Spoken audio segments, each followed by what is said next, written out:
Do you say calculator or do you say calculator? Can you hear a difference between those guys? We are going to be talking about stress patterns in American English because if you're doing it wrong, it's going to be very hard for you to sound natural. And worst case scenario, you could actually confuse your listener and make it harder for them to understand what you're saying. Good morning, good evening, good afternoon, guys. Welcome to your daily American English pronunciation show. Wake up, American. We are here Monday through Friday, typically at 8 a.m., 7 to 8 a.m. New York. But I do have to admit that this week I am traveling, so I'm going to do my best to get to that schedule, but there may be some things with family that prevent that from happening. But we are here right now, live from the Toronto airport, to make sure you at least have a little bit of something to practice for today. And to guide you in that process, there's me. Hello, my name is Geoff. Runs with breath. It's one of the 4 keys of natural sound, including placement, pitch, breath, trying to weaken your consonant sounds, strengthen your vowel sounds. Unfortunately, time is short because my flight is about to board for a very long time. But I do want to go over some quick patterns that you can do to practice and make sure that you're sounding natural when you speak. Hello also to Ganshia and Milad's with us too. Great to see you both. Let's start off with some words that are going to kind of just demonstrate for us the pitch pattern. Okay. Ganshia, it's going okay. I appreciate you. Because of the time, I'm going to kind of go a little fast here. Okay. Let's look at our... Ooh, that got kind of messed up. Give me one sec. Let's separate these words a little bit. Okay. So our first word is going to be tennis. Tennis. And I want you to notice just how weak that nis syllable is. Nis. It's not tennis, because that's going to be too heavy. Instead, it's going to be more tennis. Tennis. See how that first syllable is very strong and the second syllable is very, very weak. Tennis. Tennis. The second word, napkin. Napkin. So again, first syllable long, nap. Second syllable, kin. Napkin. Last one here, publish. Publish. And one of the things I just want you to be mindful of, like if I say these 3 times, if I say tennis, tennis, tennis, notice I'm not saying tennis, tennis, tennis. That's not the right sound, right?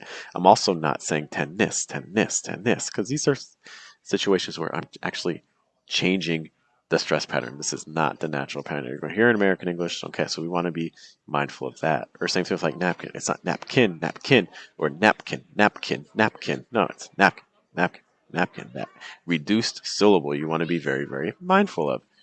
Let's take a look at a couple more examples. And we're going to focus today just on like a first syllable stress, just in the interest of time, because I do have to get ready to board in a minute. So let's look at another example. Now we have 3 syllables, but still first syllable stress. So like India, India, India. Notice it's not India or India, it's India. Notice how the stress pattern completely changes the experience of the word. We want to make sure that in words like this, we're stressing the first syllable. India, India, India. Notice that the second and third syllable go lower in pitch and they're very soft. You can almost like whisper them. India, India, India. Or like Canada, Canada. Canada. So it's not Canada, Canada, Canada, not the pattern. Or Canada. No, it's Canada. So watch out for that pattern. Or media, media, media, media. See how heavy that first syllable is once more. Media, media, media. Okay. I have one more group of words that just always gets people. So I want you to be careful with these. Let's take a look at our last one for today. That'll get you at least a little bit of things to practice. Give me a moment and I will post them. And as I do these, if you think of questions or if you're watching this on the replay and you have some questions, be sure to let me know. We can talk about them next time. Take a minute to ask yourself, how would you say these words? If you would say these as elevator or calculator or appetizer, that's not necessarily the most natural pronunciation for these compared to elevator. See the stress on L, elevator, or calculator. See the stress on calculator, or appetizer, appetizer. So you don't want to say elevator, you want to say elevator. You don't want to say calculator, you want to say calculator. You don't want to say appetizer, you want to say appetizer.